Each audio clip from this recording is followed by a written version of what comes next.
Good evening. The Design Review Board number 1 public meeting of December 1st, 2012 is called to order.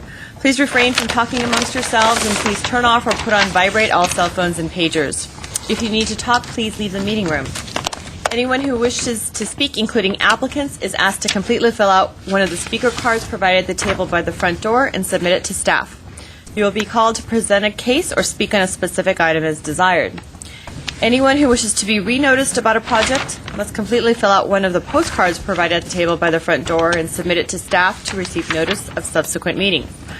Current Design Review Board agendas are available by calling our Design Review Board hotline at 818-548-3171 or by visiting our website at www.ci.glendale.ca.us.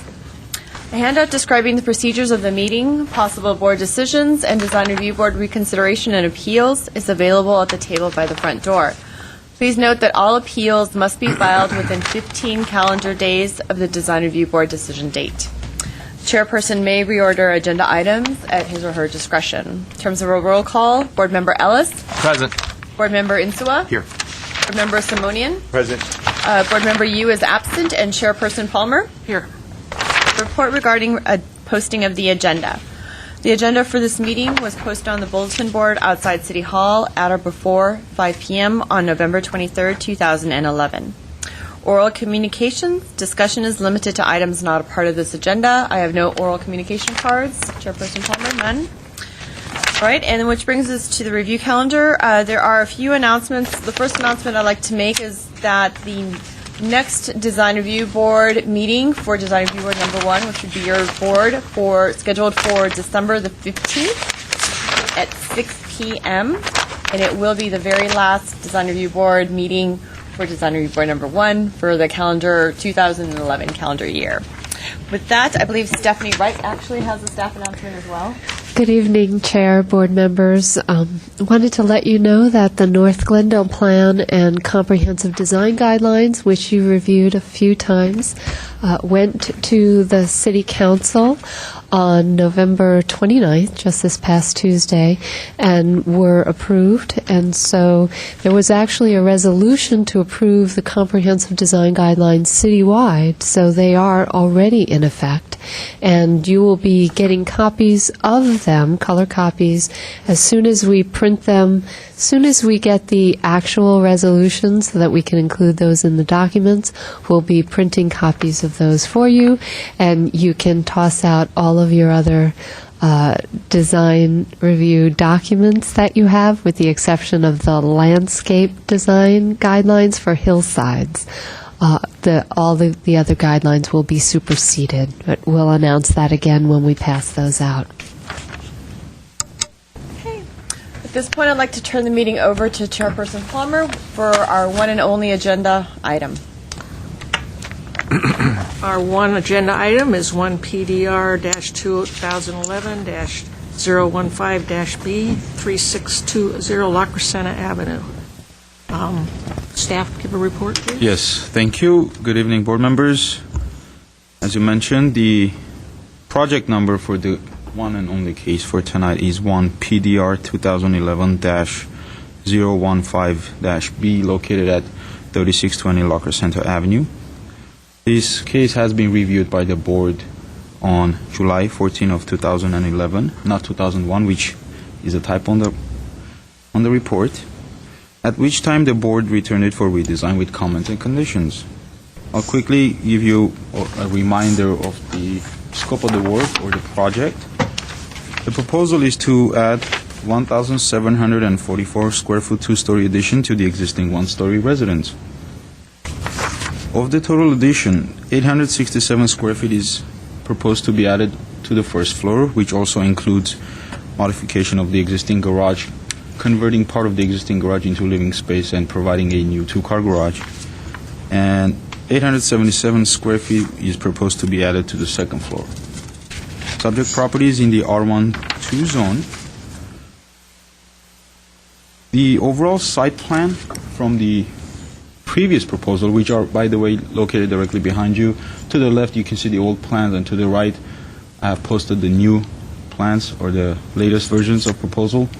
The site planning has not really changed that much, with the exception of landscape plan and proposed brick surface at the back with some grapevines over it as a outdoor patio type of design. And as well as in terms of massing, the design hasn't really, the bulk of the addition hasn't changed that much. On the east elevation on the second floor, the second floor has been cantilevered over by 12 inches, which I will go into because it was addressed as a condition during our first meeting. Board added actually 10 conditions before returning it for redesign. I'll quickly go over those and give you a brief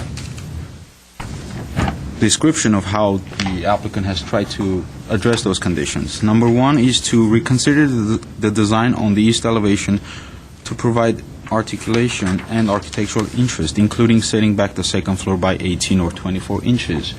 What the applicant has done is, instead of setting it back, during our meeting, our staff level meeting after the board meeting, we discovered that zoning will allow them to actually cantilever it instead of setting it back. And applicant preferred that option better, and in order to provide a break on that elevation, has cantilevered over the first floor by 12 inches. And that is the path they chose to address condition number one. Condition two is to reconsider the eave depth and consider providing exposed rafter tails. The eave depths have been increased, and exposed rafter tails have been provided throughout the building as well. Number three, reconsider the size and placement of the windows. The overall fenestration has changed somewhat, including the shutters. They have been not provided in every single windows throughout the building, but in more important and visible or areas where they make more sense have been provided. And I should also mention, at the front where the patio is, the shutters have been removed because that was also a board condition to remove them because it looked too cluttered with the patio and the railing and the large size windows. Consider using fiberglass or aluminum windows instead of vinyl. The proposal is aluminum clad with wood. The number 5 talks about shutters. I just mentioned those. Number 6, emphasize and further develop the building design through attention to details. Overall attention has been given to the details. The roof lines, the roofs actually have changed from hip to gable, and again, placement of shutters, centering the garage door, providing more cohesive design to the front porch. By just looking at the front elevation, you can tell attention has been given to the overall design of the structure. I should also mention that the chimney to the east, which is on the east elevation, has been removed, and a gable roof has been proposed instead. The vents on the rooftop have been removed, and they'll be replaced with vents on gables. Revise the proportionality of the garage door, either by centering or making it larger. I already touched on that. The garage door has been centered. The door itself has also been replaced with a different design door that matches the proposed architecture of the building. The entry porch and railing, which I already touched on as well, has been enhanced, and the landscape plan, a complete landscape plan has been submitted which was designed by a professional landscape architect or landscape designer, and it is posted also behind you to the top.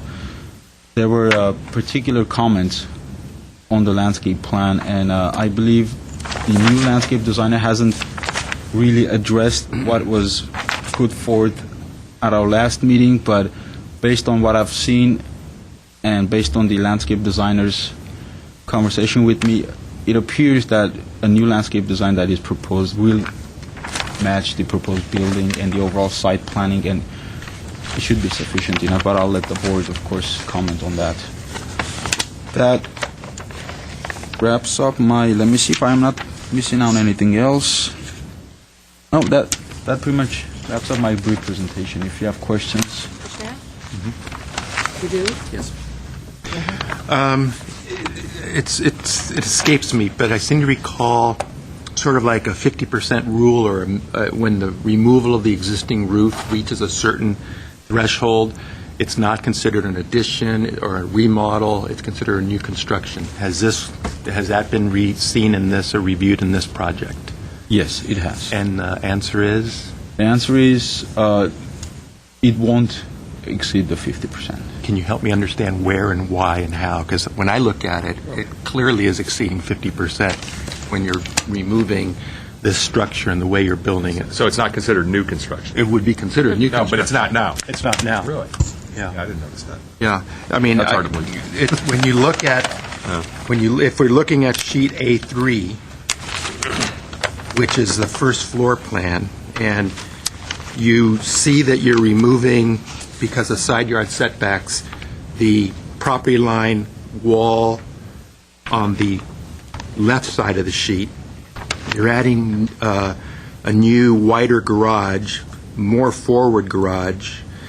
You're reframing the area, as we see here in the drawing, with the new area here, totally different roof angle. The other one's a hip roof. This is a gable end. You're adding this. You're removing the whole roof structure, and you're also taking this wall right here, which you have to push back, so you lose all your bearing. It's a completely new roof. It's impossible to, in my quick review of this, to see that the roof is not completely coming off. Gable end, not a hip end. Relocation of bearing plates, completely adding a second floor. New roof over the area which used to have a house and then some. It's not a... 80%. 80% is even conservative. Everything's coming off of this thing. So that would be one of my questions. Chair, I don't know if you wanted to mention some other things concerning Right. that, but I've got a question on the, one of the butler pantry. on sheet A3, A3 is set up to be a separate rental with a separate access, sink area, bathroom, like a separate rental unit. Has that been addressed? and may I, Chair? This was also visited during our first meeting. May I, Chair? Yes, go ahead. I mean, if you're in the living room and to call that a butler pantry, to get from the conditioned space in the living room to the butler pantry, you have to exit a door, which is going to be a rated, self-closing, smoke gasketed door because it's to the garage. You then have to go into a non-conditioned space, which is the garage area. You then have to go through another rated, gasketed, self-closing door into the butler pantry. That's just not credible. And then you have the separate bathroom, closet, and then an exterior door off the back. It also doesn't appear to be very credible. Thank you, Chair. I believe this was addressed during our first meeting, if my memory serves me correct. And if I'm not mistaken, we decided that we would not touch on that since it's not really a design-related concern. That is what I remember from our last meeting. I think And it I is might be wrong. design-related. Total In design terms of related. exterior, I mean. This is not. What were our comments in the first meeting? Paul? Again, the board did touch on that, but it was at the end we decided that we're not going to get into that since it has no relation to the exterior design of the building. Well, Actually, there was discussion, and I do recall that that the board had mentioned that previously. And if the case is that there are ever complaints taken that this is being used as a secondary dwelling unit, we would then take a look at it and see. However, at this point in time, this conditioned space is accessible throughout the structure, and if Typically, the board does not, again, we will review this, and this is a single-family residential home zone. It's a R1 single-family. If you so wish, you are more than welcome to go ahead and add conditions specifically to address interior, even though the board is not charged with looking at the interior flow. If the interior affects the exterior, you'd like to go ahead, you're obviously charged with reviewing everything that's on the exterior. If you feel that this is something that you would like to address in your conditions of approval in terms of making sure that the possibility of converting this in the future is prohibited, that's something that we can discuss. But at this point in time, when the way it's being presented, it's not being presented as a secondary dwelling unit at this point in time with... And in addition to that, because there's no second kitchen, even if it was an additional guest unit, because there's no kitchen there, it would comply with code. Why don't we just... Go ahead. We've been down this trail, seems like often in the last couple months, and just because you call it something doesn't necessarily make it correct and accurate. Just the listing of what I described to get access to this butler pantry defies logic and is not accurate. There is a refrigerator, a double sink, countertop, wall cabinetry, bathroom, separate bathroom, separate closet, separate entrance, and to go from the interior of the house through these two doors, which I described, through the non-conditioned space, which is garage area, and into this area. There's a point where you can put blinders on if you want, but that's, We will as Vilja mentioned and as you discussed last time, we will make sure to apply this as a condition to highlight it. This is a code issue that we will be checking in the field as well. There are inspections for this prior to, but there's a limit to what the city can regulate if the project complies with code. We absolutely hear your concern. We often have the same concerns and try to do our best to take safeguards to make sure that what is ultimately built and the C of O issued to a building and a use that complies with code.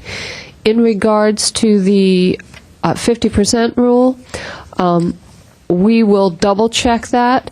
Our understanding is that enough of the area of the exterior walls remains that even if But Stephanie, forgive me.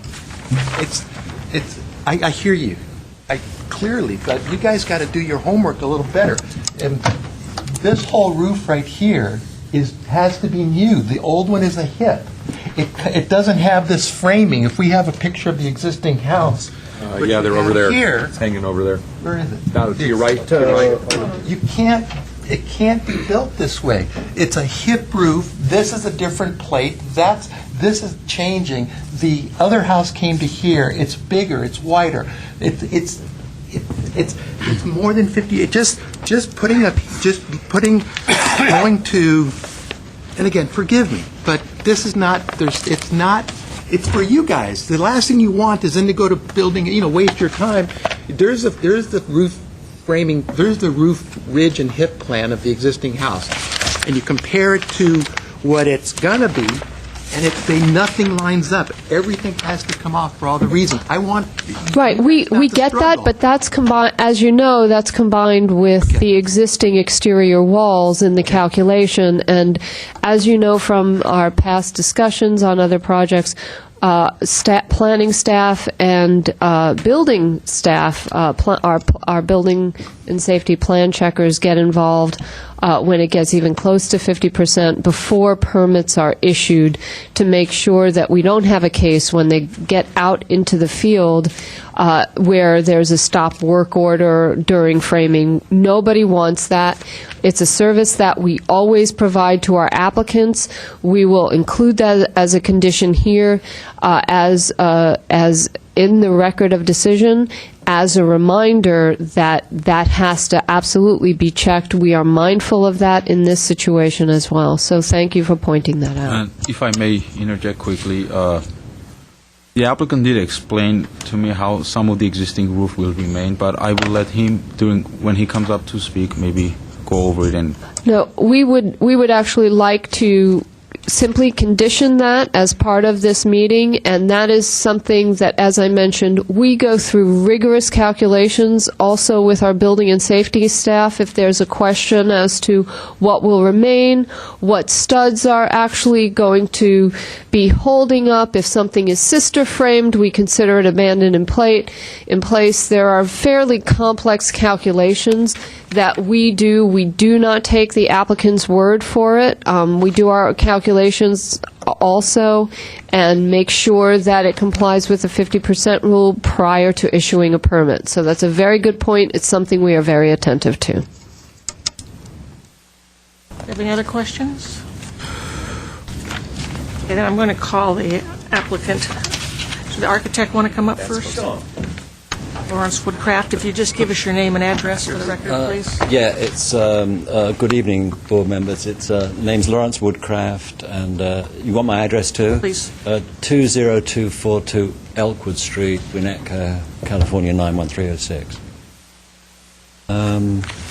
I just really wanted to add that we attended the meeting with the old plans in July, and I think you'll appreciate that we really took seriously the comments you made.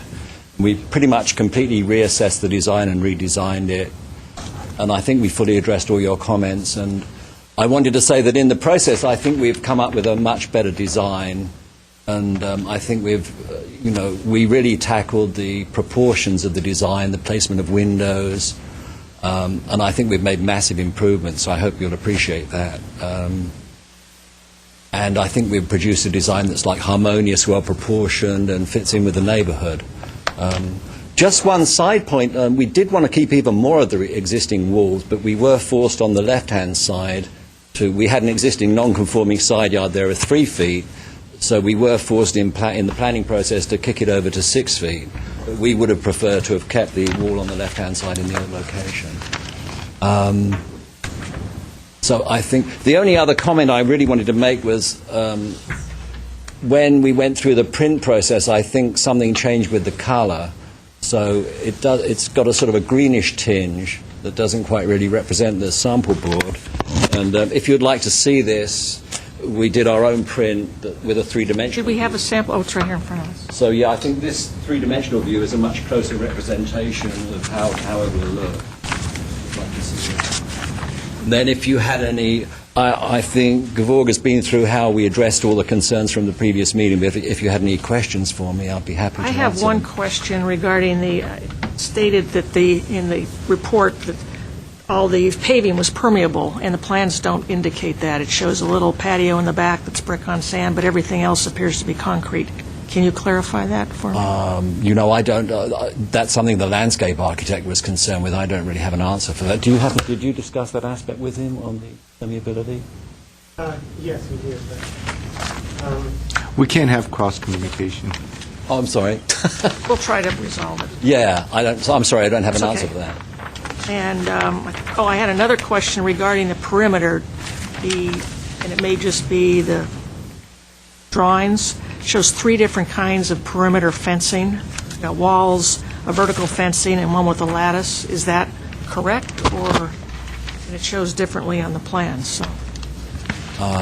Again, if you want to impose a condition on us for a certain form of perimeter fencing, we'd be happy to take that on board. I just wanted to find out which was correct, so if we don't have that information, we'll look further. It would be as described on the... did he describe... Yeah, I don't know if it's described more fully on the landscape architecture plans. That's where we have a discrepancy. Oh, so. I see. Well, I guess his would be the senior plan, so we could go from there. Any other questions? Well, yeah, Insofar as the 50% rule, I assume you've looked into the matter?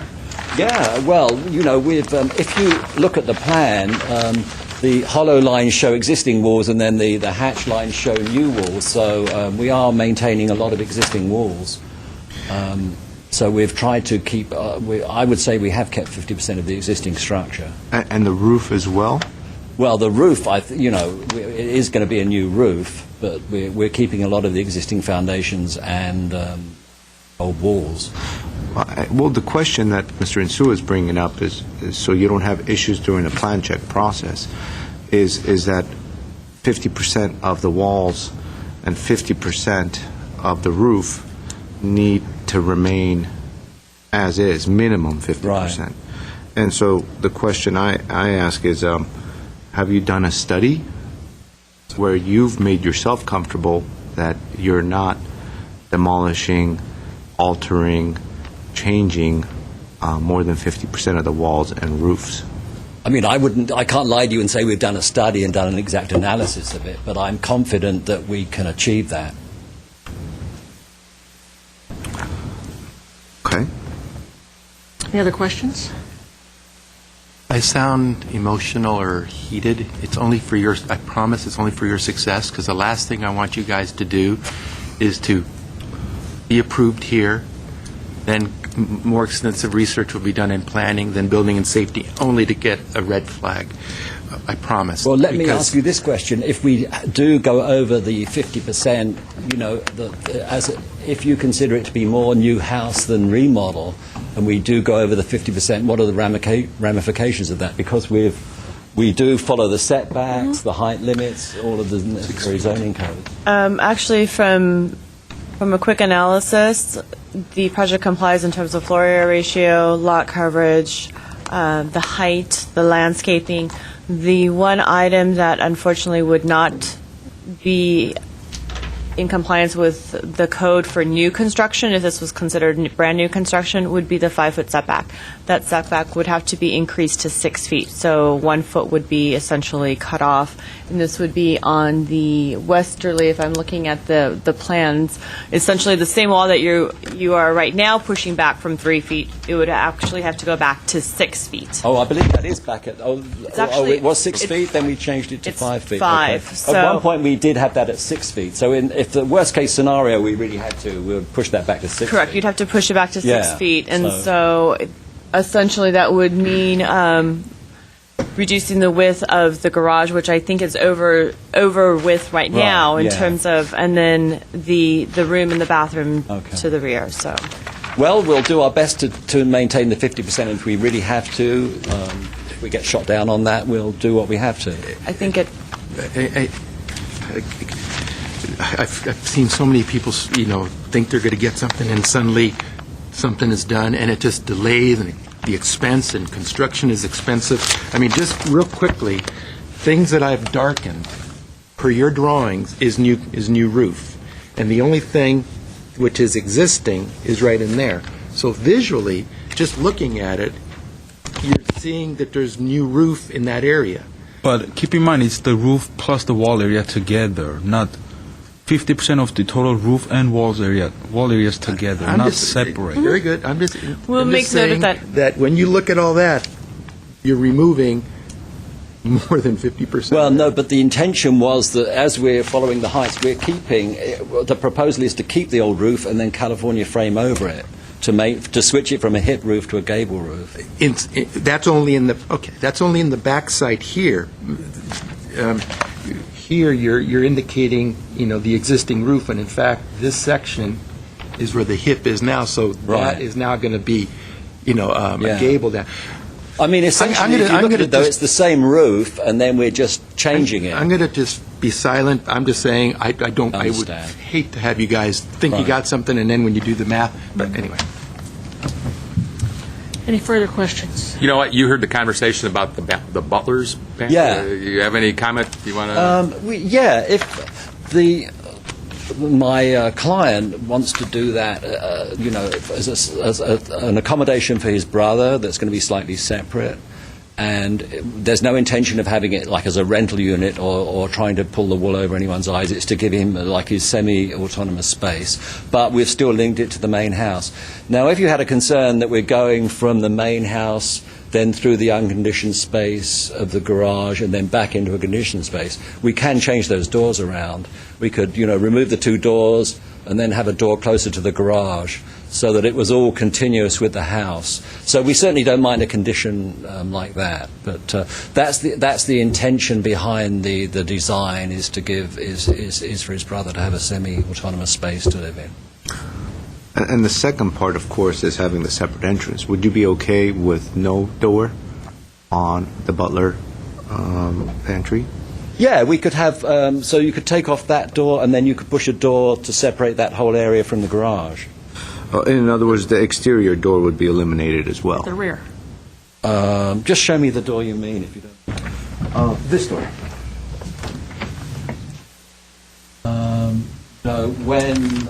I'm sorry. If I could interrupt, by code does allow guest residence, even if it was detached from the house, as long as it's not a second unit and does not have its own kitchen.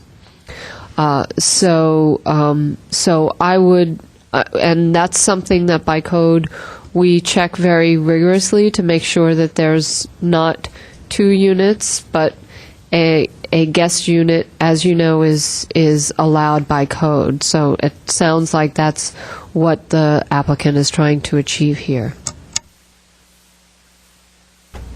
Any other questions? Thank you. Okay, thank you.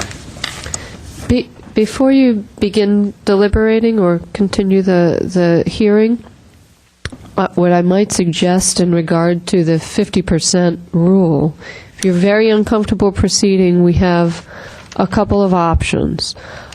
We could continue the case to your next meeting, which I believe is in January, and review the calculations with the applicant to make sure that it is in fact a renovation. Or alternatively, you can keep in mind that if it in fact doesn't pass the 50% rule test, then we could in fact keep in mind that the only significant change would be moving that one wall on the garage side. If north is up, it would be on the west side, 1 foot in, and it would comply with code. As a quick check, as Vilja mentioned, that would be the only change, and you may decide that wouldn't considerably modify the design, and that could be a change that maybe staff could approve. So we know that you're uncomfortable. We know that you're uncomfortable about this 50%. We don't disagree with you. It's something that we'll double check, but we wanted to give you those options. Okay, I have two more speaker cards. The owner want to speak now? Donald Uriquez. Donald Urquides, Give your address too, please. Just for that. 3620 La Crescenta Avenue, Glendale, California. Well, yeah, I own the house. The house was my grandfather's property, was his farm. And the fencing in the back, that's current fencing, and it's not on my property, it's on the neighbor's property. That's why it's different. That's his property, not mine. What we want to do is, the fencing on the other side, when you're looking at the property on the right side, is what we want to change, because that's on my property. But I don't really have any power to change his fencing. The little room in the back, that's for my brother who's handicapped, and I take care of my brother. We want to give him some privacy, some dignity for himself, and trying to give him some access to the backyard and not having to go through our place and have his own privacy. He likes working back there in the garden and such. That's why we're doing that. So that's primarily all I'd say. The fence that you're putting in is going to be the concrete wall with the lattice? Yes. And it's a concrete wall on the other side? That's correct. Okay, and then it's an existing in the rear. Yes. But that's not my property. Any other questions? Okay, thank you. I have one more speaker card. Raul Mayorga. Your name and address for the record, please. Hi, Raul Mayorga, 8109 Mason Avenue, Winnetka, California. I worked on the project also as a draftsman, and I can give you a little more insight as to the roof, because right now at this point we're not doing structural drawings per se, because obviously we need to get it past the DRB, but we had discussions regarding the structure and the roof, the existing roof, and it is going to remain over 50%. What we do is we California frame over the portions that are hipped to give the appearance of ridge, gable ends.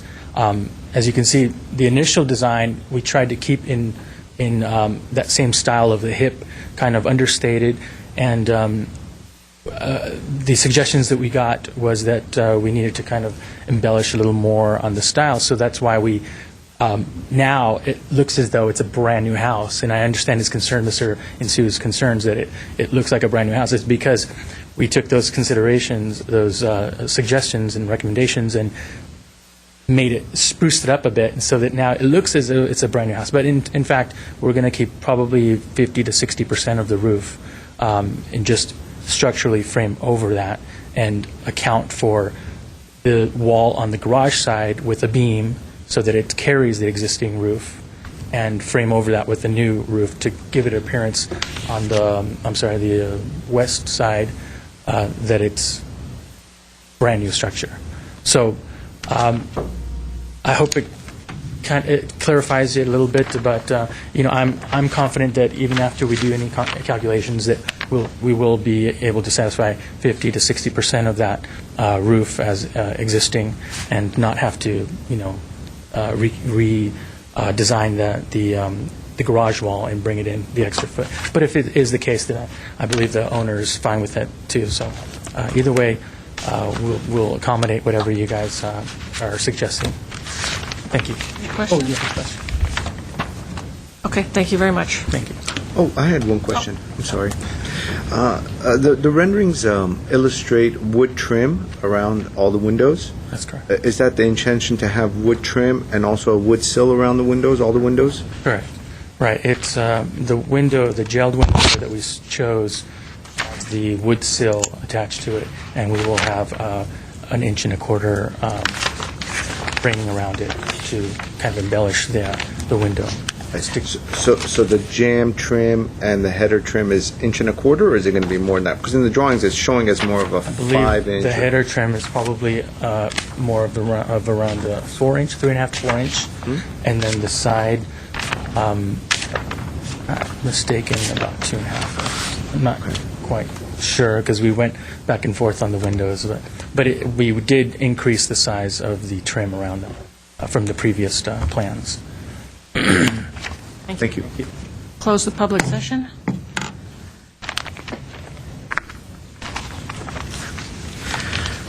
Well, we had quite a bit of conditions, suggestions, alterations at the last hearing, and it's amazing that so much of the constructive criticism has been incorporated into the design. So I believe that quite a bit of work has gone into this design. And in fact, as illustrated to us today in these drawings, much of the bulk and the mass and all those other items that we had talked about has been addressed. So holistically, the house has a nice architectural style to it, and the window proportions and the sizing and the locations are in line with the overall mass of the building, and the way the building sets back or projects out. All those are positive additions. So I'm glad that you went through the heartache or took the time to redesign the home, because I think you're going to get a much nicer home as a result of it. Based on some of the discussions that have happened and based on some of the conversation that we've had at this hearing, I'm under the belief that you're going to go over the 50%. That is just very quick analysis. However, it seems as though only one wall will be affected if that's the case. And so you just need to be, I guess, mindful that you're fortunate that only one wall will be affected and you have the room to adjust that garage. Because there's times, and the reason why Mr. Insua is trying to help you, the applicant, and trying to bring this up, is there's scenarios where one goes through this analysis and gets design review board approval, and then they move on to building and safety, and the setbacks just don't work, and it drastically changes the entire design process, and then they have to come back, and no one wants to see that, and it just creates a big mess. In this situation or scenario, I guess, you need to be mindful that you're probably going to have to move that garage and, butler pantry wall over, because that's probably what's going to end up happening. So enough on that. I guess, my initial reaction was to ask for a calculation and to suggest perhaps coming back to this. But it seems as though the only one wall will solve it, and then it'll be under a new home category, quote unquote. So those were kind of my thoughts on it, but I would love to hear everybody else's thoughts on it as well. As far as the butler pantry is concerned, we've had some discussions about that. I'd be comfortable with conditioning that an exterior door would not be placed there, and we could talk about that as well. And I also think it's a good idea to condition that the interior doors be at least altered so that the rated door is more at the garage area than at the interior portions of the home.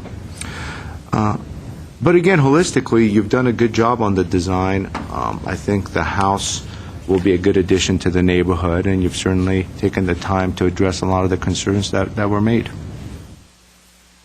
Mr. Ellis? Thank you, Ms. Palmer. I want to congratulate the architect and the builder, the owner, on coming back with a project that's much improved over what we saw. Anything's an improvement on your current house. I understand your concern about improving it.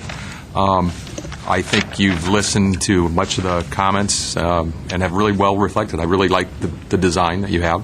I am a little concerned with the guest quarters. I appreciate the applicant's family situation.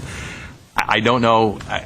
I think fixing the doors on the inside is illogical. I'm a little hesitant about wanting to X out the exterior door. I hear what the rest of my colleagues have to say, but it is, a guest house is permitted, and to be honest, fitting it into the house is a much nicer way to do that than putting it stuck to the garage in the back of the lot. So I'm ready to approve the project. Mr. Insua? I too think it's a great job. You did a great job. And the minute I saw it, I'm all for it. I'm all supportive for it. But as you know, architects sometimes, you don't want to get in trouble. You don't want to make a mistake and have to take big steps back. I'm all for the project. I didn't see it before. I must have been absent, but from what I saw before to present, it's a great design, good proportions. We were a little alarmed when you see the roof, and I know plenty of California framing, contractor too. I love framing. I miss it often, so I know how you can do it. But when you look at where the walls are and what you're trying to do, it's going to be close. It's good that staff told us and it reminded us that a guest unit is permitted here. So when you put butler pantry, it puts up for me a huge red flag, because that's certainly not a butler's pantry. So you should have called it a guest unit, and that's it. Guest unit, no stove, appliance and gas-driven stove appliance, and we would have did approved. Good, because at that point, that exterior door is fine for me. Coming in through a non-conditioned space, if it's a guest quarters, that's fine for me, because it's a guest quarters. So, but the minute you called it a butler's pantry and you put a restroom or a bathroom in a closet, big red flag. So and we want to make sure you don't get in trouble, because we're just the first step out of many, as you know. Other than that, I'm all supportive of the project. I don't think there's anything that I would suggest changing, because I think it's done well. So I'm ready to support the project, too. Go ahead. And I forgot to add this when I spoke a moment ago. In the renderings and the elevations, it depicts window trim, which I think is done well, and it adds to the home. But it's not called out. So visually it's there, but it doesn't seem to be called out. And I'd like to, I think it'd be a good condition to add that the wood trim be added to all the windows, and as depicted on the elevation. So just as depicted, with the same proportionality, window trim, I think, would greatly add to it, just the way you've drawn it. Yeah. Shutters and all that stuff done very nicely. I agree. I think it's a well-designed project, and you came back with the right answers. I know staff commented on maybe adding a brick or stone base around the garage area. It looks on the plan, and is not called out, looks like a concrete driveway with brick bands. If you're going to do that, you might want to put brick to complement that, or change what's on the driveway needs to be called out as something. It can't be just plain concrete. There has to be some decorative type. So that should tie together. The perimeter walls that are concrete block walls, it doesn't say they're finished with anything. You can't just have a concrete block wall. So I think that needs to be finalized, what goes on there. So all that should tie together. I don't have any issues with the landscape plan, but all the exteriors should tie with the house as well. So I think that's the only comments I have. Any other questions? I have a question, if I may, just for clarification purposes. So we're asking the applicant to consider brick base around the garage. Did I understand that correctly? To tie with You the noted that driveway. on the request, and I note that the rendering shows the driveway as having brick bands and concrete, So- but it's not called out. So whatever is done with the driveway should tie, if there's going to be brick bands, that would be the only brick on the house, that maybe they might want to put brick on there. Okay, so if they do decide should they all want tie brick, together. it should match with the Right. brick bands on the driveway, correct? As well as the walls should also, They should tie, In terms of maybe if materials, you're tie- going to use brick as an example, brick in the driveway, maybe there's a brick cap on the wall, something of that nature. I understand. Okay. Leave it up to them, but And also, Mr. Simonian added to make sure that the wood trims around the windows are provided. Although they're shown on the drawings, they're not called out. We want to make sure that they are in fact provided, Size. correct? And the size. And the size as well. And I think that's all I have in terms of conditions. Did we want to do something about the interior door, the fire doors, or you want to consider? You're asking I'm just kind of looking at looking at the other three of you. That as a has guest unit, I mean, we're not to consider the interior. okay. And it's Makes sense to move the doors around, but okay. All right. You want to read back all the, Well, I have three. One is to make sure that the wood trims around the windows in the front and the sides are provided. Although they're shown, they're not called out. We want to make sure they're provided. And consider if the applicant decides to provide brick base around the garage, should match the brick band on the driveway, as well as provide brick either cap or some kind of brick decorative work on the block walls to also I tie don't in think with any that. of us are saying they have to put brick on the sides, but that was a recommendation No, by that's staff. if they do decide they want to do it, they should. We Right, want to yeah. make sure it matches with the brick bands on the driveway, as well as the block walls, such as brick cap, as you mentioned. Okay, and that is actually all I have. Did you Okay. want to add more? Do you have a motion then? I move to approve the project with those conditions. a second. Mr. Inso, second. Okay. All right, so we have. Before you you vote on that, I was just wondering if it does so happen that the wall of the garage has to be moved. Is that something that we could do on a staff level, or would you like to see that come back to you? think it's a major problem. I don't know either. Great. We would agree with that. Just wanted to double check. Thank you. Forgive me, and before we continue on, I plans, there appears to be an overhang on the second floor that was to address the previous board's comments to push the second floor back to create some sort of relief between the first and the second floor. If I'm not mistaken, that second floor overhang, and I'm going Is to at look to 5 the feet. case planner, if it's at 5 feet It's right at now. 5 feet, correct. So if the Although the first floor is at 6 feet, the second floor is at 5 feet. So, however, if the project, and again, I'm looking toward to the applicant, the architect, and the property owner. You know, we are anticipating that this project meets the 50% and that you will provide documentation that it meets the 50% rule. If for some reason that it exceeds the 50%, everything will need to be brought into compliance, which this is in regards to that 1 foot setback that we're talking along the westerly side along the garage. That overhang that's proposed right now in this particular set of plans, unfortunately, would also have to be pushed back to meet the 6 foot setback. How does the board feel about that? How much is the overhang now? 12 inches. Make a two-story wall. It would make it 2 stories. So if that's the case, does the board find the overhang, basically the elimination of the overhang acceptable, or would you like that second floor to be pushed back to address the previous board comment?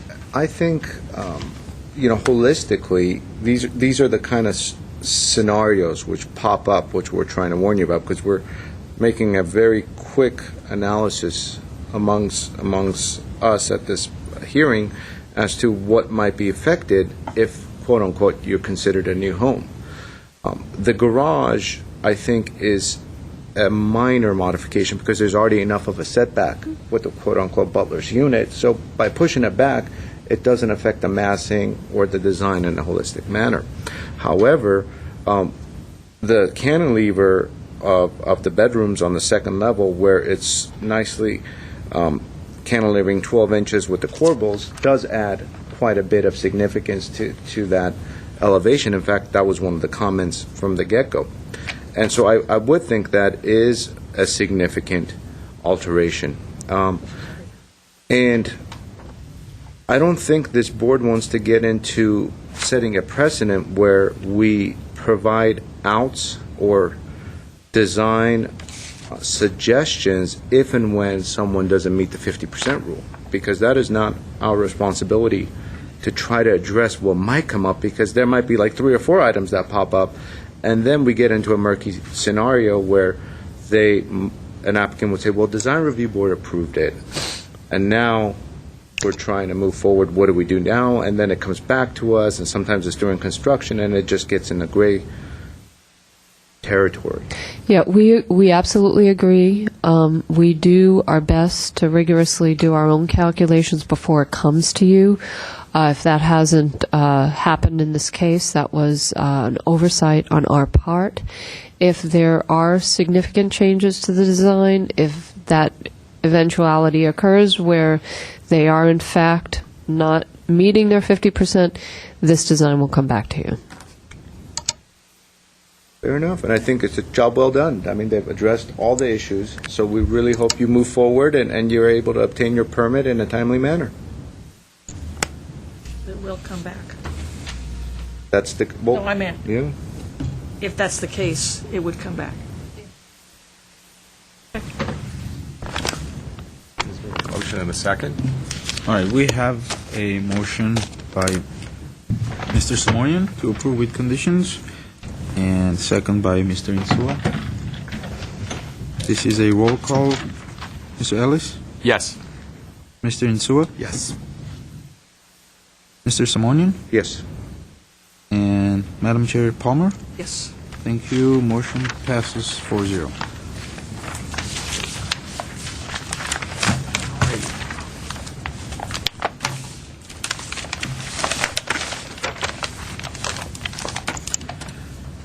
We have 2 sets of minutes to approve and review.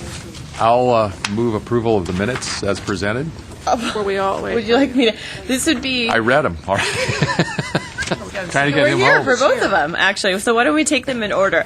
The was first here. minutes would be from October the 13th. Board members Ellis, Simonian, and Palmer were present. So you three would be able to go ahead and vote on these. So I'll move those minutes. I have a motion by Board member Ellis, Seconded by Simonian? a second by Simonian, yes. And in terms of roll call, Board member Ellis, Yes. Board member Simonian, Yes. Chairperson Palmer, Yes. passes 3-0. And the minutes from November the 10th. Well, we're catching. And actually, Board members Ellis, Insua, and Palmer were present. Board member Simonian was absent. I'll move acceptance of the minutes. And I have a motion by Board member Ellis, a second by Second. Board member Insua. In terms of roll call, Board member Ellis, Yes. Board member Insua, Yes. Chairperson Palmer. Yes. The motion passes 3-0. I'm looking around. There are no other staff announcements. Just a reminder again, in 2 weeks, we will begin the meeting at 6 p.m. That said, is there a motion to adjourn the meeting at 6:05? I move to adjourn. Thank you. Thank you. Meeting is adjourned.